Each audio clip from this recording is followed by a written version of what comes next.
Hello friends, मेरे digital classes में आप लोग का बहुत बहुत एक नए सेशन में फिर से स्वागत करता हूं। तो आज है 16 मार्च है। 16 मार्च से जितने भी करंट अफेयर से क्वेश्चन बनेंगे आज यहाँ से हम कवर करेंगे, जो आपके हर एग्ज़ाम के लिए, चाहे कोई भी एग्ज़ाम के प्रिपरेशन करें, एसएससी हो, चाहे पीएससी हो, चाहे आप यूपीएससी की तैयारी कर रहे हैं, चाहे कोई भी स्टेट का, चाहे सेंट्रल गवर्नमेंट का एग्ज़ाम हो, सभी एग्ज़ाम के लिए करंट अफेयर जो आपके बहुत काम आता है। यहाँ से क्वेश्चन की बात करूँ तो लगभग 7 से 8 क्वेश्चन आपके करंट पे से क्वेश्चन खाली मात्र पूछा जाता है। तो आपके 7 से 8 क्वेश्चन अगर डेली बेस पे करंट पर पढ़ते हैं, 10 से 20 मिनट का रहता है, तो आप डेली बेस पे पढ़ते हैं। इसका यही फ़ायदा होता है, आप जब लास्ट टाइम जो आप एग्ज़ाम की तैयारी करते हैं, आपका पेपर बचा रहता है, तो उस टाइम आपको रिविज़न करेंगे, आपको अलग से पढ़ने की ज़रूरत नहीं पड़ती। तो साथ ही साथ उस टाइम रिवीजन करिए और पूरे करंट अफेयर से 7 से 8 क्वेश्चन आपके कहीं नहीं जाएगा। तो ये आपके बहुत एक नंबर भी बहुत इंपॉर्टेंट रखता है आपके एग्ज़ाम में, तो बहुत इंपॉर्टेंट होता है। तो चलिए स्टार्ट करते हैं सेशन का। पहले बार आए तो चैनल को सब्सक्राइब करके रख लीजिएगा ताकि नोटिफिकेशन आप तक पहुंच पाए। तो कल पहला क्वेश्चन है, हाल ही में G20 देशों के शिक्षा कार्य समूह की दूसरी जो बैठक कहाँ हुई थे? दिल्ली, चेन्नई, अमृतसर या डी है इनमें से कोई? G20 इसकी जो अध्यक्षता इस बार हमारे भारत को दी गई है। लगभग इसमें 19 से 20 जो देश है इसमें सम्मिलित होते हैं। तो इसमें जो हमारा भारत है, हमारा जो देश है, इस पर मेंबरशिप कंट्री है, तो इसको याद रखिए। तो G20 देशों के शिक्षा कार्य समूह के जो जो एजुकेशन जो शिक्षा कार्य समूह की दूसरी जो बैठक है, इसका आयोजन आपके पंजाब के अमृतसर में इसका आयोजन किया गया। तो इसको याद रखिए। तो पंजाब के अमृतसर में ये आपका स्टार्ट हुआ है। लगभग इसमें 28 सदस्य देशों के इस सम्मेलन में भाग ले रहे हैं। पंजाब के अमृतसर में शिक्षा कार्य समूह की ये दूसरी बैठक का आयोजन हो रहा है। लगभग 28 जो देश है इसमें हिस्सा ले रहे हैं। इसके अलावा आपके OECD, यूनेस्को और आपका यूनिसेफ, इनको तो जो प्रमुख संस्था इनके बारे में तो जानते ही होंगे। तो ये आपके यूनेस्को जो है, आपके जो OECD 28 देश जो है, अलग अलग देश इस संगठन के जो संगठन है, ये आपके हिस्सा ले रहे हैं आपके इस अमृतसर के G20 देशों के आपके शिक्षा कार्य समूह में। तो इसको याद रखिएगा, इसका सी ऑप्शन करेक्ट आंसर हो जाएगा। अगला क्वेश्चन, इसमें जो फोकस किया जाएगा आपके एजुकेशन सेक्टर में, इसको फोकस जाएगा, तो इसको याद रखिएगा। अगला क्वेश्चन देखते हैं, हाल ही में 3 साल की पाबंदियों के बाद किस देश ने पर्यटकों के लिए अपनी सीमाएं खोली है? तो रूस, चाइना, यूक्रेन या डी है इनमें से कोई नहीं? इसका सही ऑप्शन हो जाएगा चाइना, सभी जानते होंगे। तो चाइना ने 3 साल के बाद यहाँ जो पाबंदी लगी थी कोरोना की वजह से, तो 3 साल बाद जस्ट इसको पर्यटन जहाँ भी यहाँ पे क्षेत्र है, जितने भी पर्यटन क्षेत्र यहाँ पे खोला गया है, अपनी सीमा खोली गई है आपके चीन के द्वारा। कोरोना जो कि वहीं से जन्मदाता इसको कहा जाता है, वुहान से हुआ था। तो 3 साल बाद जस्ट यहाँ पे चीन के जितने भी पर्यटन क्षेत्र इसको ओपन किया गया पर्यटक के लिए, तो इसको याद रखिएगा। अगला क्वेश्चन देखते हैं। हाल ही में आई रिपोर्ट के अनुसार स्वतंत्रता के बाद भारत में महिला साक्षरता जो है आपके दर कितने प्रतिशत बढ़ी है? तो ये आपका 0.07%, 11%, 0.9% या इनमें से कोई नहीं? इसका सही ऑप्शन हो जाएगा 11%, याद रखिएगा। तो ये आपके ये जो रिपोर्ट है आपके जनगणना के अनुसार ये पता चलता है। तो भारत की जो जनगणना के अनुसार ये स्वतंत्रता के बाद, ये आपको याद रखिए, स्वतंत्रता के बाद जो है आपका भारत में महिला साक्षरता दर कितने प्रतिशत बढ़ी है? तो 11% बढ़ी है, इसको याद रखिएगा। अच्छी ग्रोथ रेट, मतलब ग्रोथ की तरफ बढ़ी है भारत की जनगणना के अनुसार। तो स्वतंत्रता के बाद भारत में जो महिला साक्षरता दर है 11% बढ़ी है, तो इसको याद रखिएगा। अगला अगला क्वेश्चन देखते हैं, हाल ही में CO2 कार्बन डाइऑक्साइड आयात करने और इसे समुद्र के नीचे स्टोर करने वाला पहला देश कौन सा बना है? तो आपका डेनमार्क, ऑस्ट्रेलिया, सिंगापुर या इनमें से कोई नहीं? इसका सही ऑप्शन जो हो जाएगा आपका डेनमार्क, याद रखिएगा। तो डेनमार्क जो आपके CO2 कार्बन डाइऑक्साइड कहते हैं, तो इसी आयात करने ऐसे समुद्र के नीचे स्टोर करने वाला पहला जो देश आपका डेनमार्क बना है, तो इसको याद रखिए। डेनमार्क जो कि उत्तरी सागर के 1800 मीटर जो नीचे कार्बन डाइऑक्साइड स्टोर करने के लिए इस परियोजना को यहाँ पे शुरू किया है डेनमार्क के द्वारा, इसको याद रखिएगा। तो जिससे यहाँ दूसरे देश को भी आयात करेगा CO2 को, और साथ ही साथ दफनाने वाला विश्व का जो प्रथम देश आपका डेनमार्क बना है, तो इसको याद रखिएगा। इम्पोर्टेंट क्वेश्चन है। तो यहाँ पे अगला क्वेश्चन देखते हैं। अगला क्वेश्चन है मोस्ट इम्पोर्टेंट क्वेश्चन है, इसको याद रखिएगा। हाल ही में किसे सरस्वती सम्मान 2022 के लिए चुना गया? तो इसको याद रखिएगा। 2022 के लिए ये आपके जो चुना गया है आपके सरस्वती सम्मान 2022 के लिए चुना गया आपके सुरेखा यादव। ये आपके कल ही मैं करंट अफेयर में पढ़ा था सुरेखा यादव के बारे में कि जो जो वंदे भारत जो ट्रेन है इसका संचालन सुरेखा यादव बनती, जो हमारे भारतीय महिला बनी है। तो इसको याद रखिए, भी क्वेश्चन कल पढ़ाया था करंट अफेयर्स। अगर डेली बेस पे करंट अफेयर्स पढ़ते हैं तो मैं इसको पढ़ाया था, ये आपको भी याद होगा। श्रेया घड़ावत, इनके बारे में पढ़ा हूँ। शिव शंकरी, तो इसका सही ऑप्शन हो जाएगा शिव शंकरी। तो हाल ही में इनको सरस्वती सम्मान 2022 के लिए न कि 2023 के लिए, तो इनको 2022 के लिए इनको शिव शंकरी इनको सरस्वती सम्मान 2022 के लिए इसको चुना गया। तो वेरी वेरी इंपॉर्टेंट है, इसको मार्क करके रख लीजिएगा। तो ये आपके जो शिव शंकरी एक तमिल की लेखिका है, तमिल लेखिका है। तो इस शिव शंकरी को उनकी जो पुस्तक है आपके सूर्यवंशम, उनकी जो पुस्तक है सूर्यवंशम, उनकी जो पुस्तक है सूर्यवंशम, तो उनकी पुस्तक है आपका जो सूर्यवंशम है, ये इनकी जो पुस्तक है सूर्यवंशम, इन्हीं के जो लेखन का कार्य है इनके द्वारा जो कि लिखा गया है। तो इसको याद रखिएगा। तो इस पुस्तक सूर्यवंशम के लिए वर्ष 2022 के लिए इनको सम्मानित किया गया। तो इसको याद रखिएगा। सरस्वती सम्मान 2022 के लिए किसको चुना गया है, तो आपके शिव शंकरी आंसर लेना है। कौन सी पुस्तक है, तो सूर्यवंशम आपको लेना। तो ऐसे आपकी जैसे आपको इसको कैसे याद करके रिलेट करके याद कर सकते हैं। तो कोई मूवी आई थी जैसे आपकी सलमान खान की शायद, तो सूर्यवंशम अमिताभ बच्चन, सूर्यवंशम मूवी आई, तो ऐसे करके रिलेट करके याद करेंगे तो आपके शिव शंकरी, तो सूर्यवंशम अमिताभ बच्चन की मूवी 2022 के लिए सरस्वती सम्मान दिया गया। ऐसे करके रिलेट करके याद करेंगे तो जल्दी होगा। अगला क्वेश्चन देखते हैं।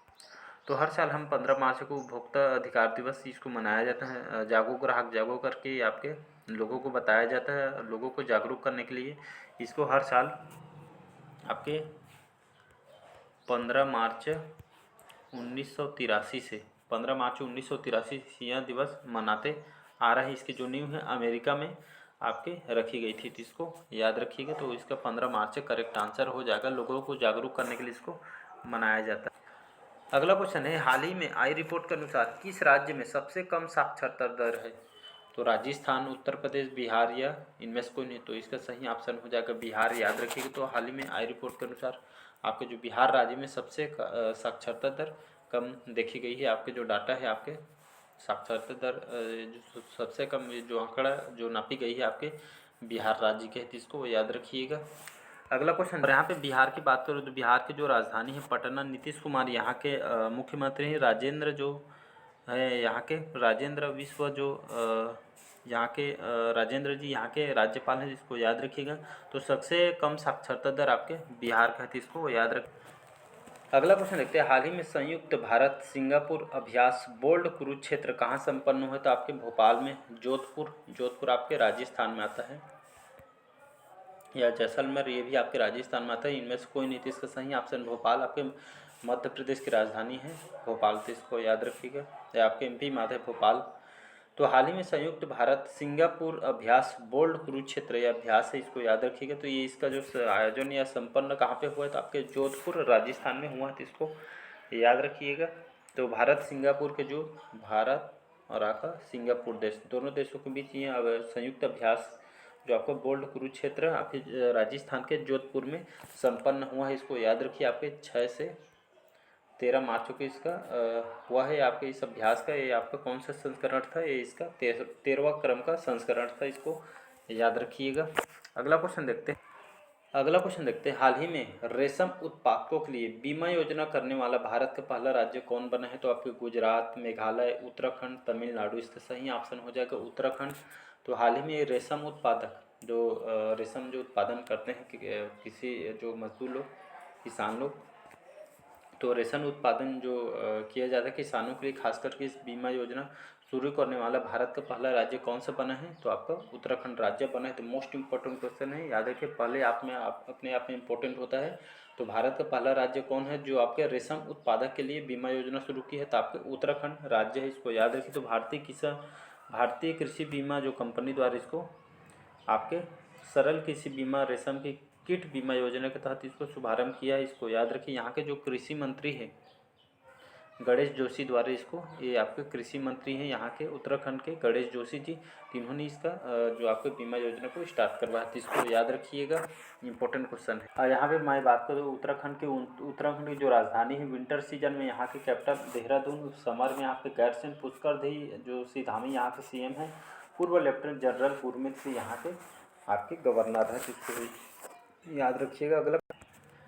अगला क्वेश्चन देखते हैं। हाल ही में अनुसंधान सहयोग को मजबूत करने के लिए भारत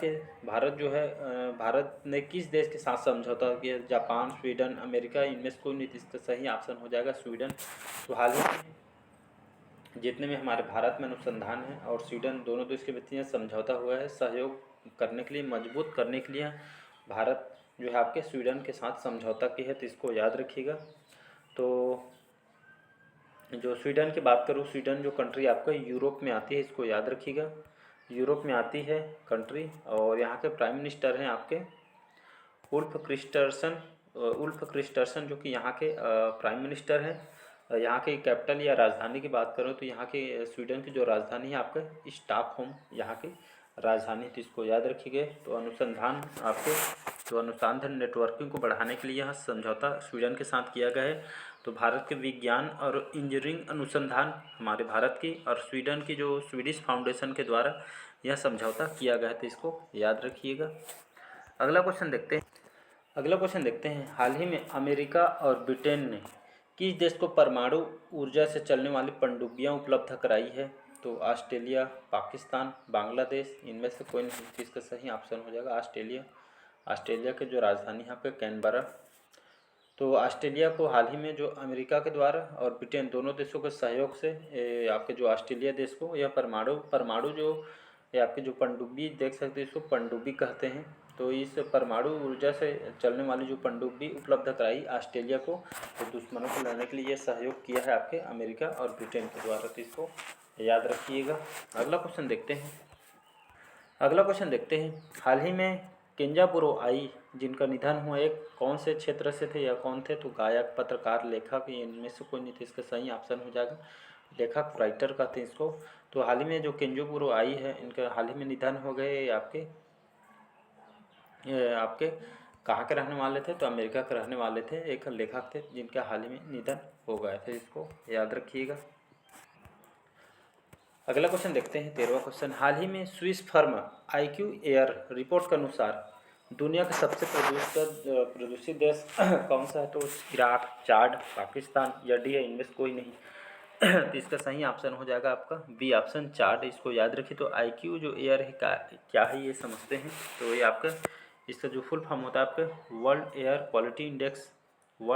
क्वालिटी इंडेक्स, जिसे AQI कहते हैं। तो आपके वर्ल्ड एयर क्वालिटी इंडेक्स मतलब सभी देश के लगभग जो जितने भी कंट्री हैं, मेंबरशिप कंट्री है इसके, तो ये आपके जो प्रदूषित शहर इसके आपके इंडेक्स जारी करता है। तो कौन से देश की जो प्रदूषण कितनी इसी आपके इंडेक्स जारी करती है, ये आपके IQ एयर। तो इसको याद रखिए, world air quality index AQI ranking ये आपका जारी करता है। रैंकिंग ये जारी करता है दुनिया के सबसे प्रदूषित देश इस बार कौन है? तो चाड जो देश है, इसको याद रखिएगा। तो रैंकिंग सबसे पहला है, तो इसको याद रखिए। जो चाड जो देश है आपके अफ्रीका की एक कंट्री है, तो उसको याद रखिएगा।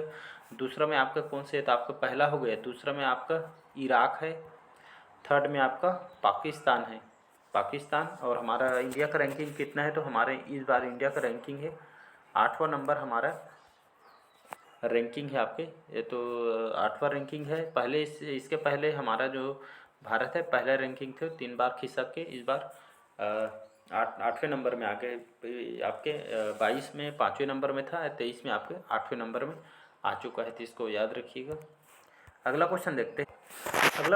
हाल ही में भारतीय सार्वजनिक क्षेत्र के उपक्रम सतलुज जल विद्युत निगम स्वतंत्र निदेशक किसको नियुक्त किया गया? तो आपके प्रतिमा जैन, दिनेश मोहंती, शशिकांत जगन्नाथ वानी या इनमें से कोई नहीं? तो इसको आपको SJVN भी कहते हैं, तो इसको याद रखिए। तो भारतीय सार्वजनिक जो आपके भारत सरकार के द्वारा इसको चलाया जाता है, तो भारतीय सार्वजनिक क्षेत्र के उपक्रम सतलुज जल विद्युत जो निगम है या परियोजना है, इसका जो स्वतंत्र निर्देशक किसे नियुक्त किया है?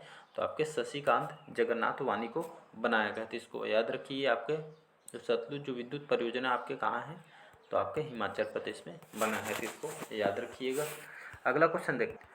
अगला और लास्ट क्वेश्चन है हमारा, हाल ही में जो अभ्यास हुआ है लापरोस, ये आपका अभ्यास है, इसको याद रखिए लापरोस।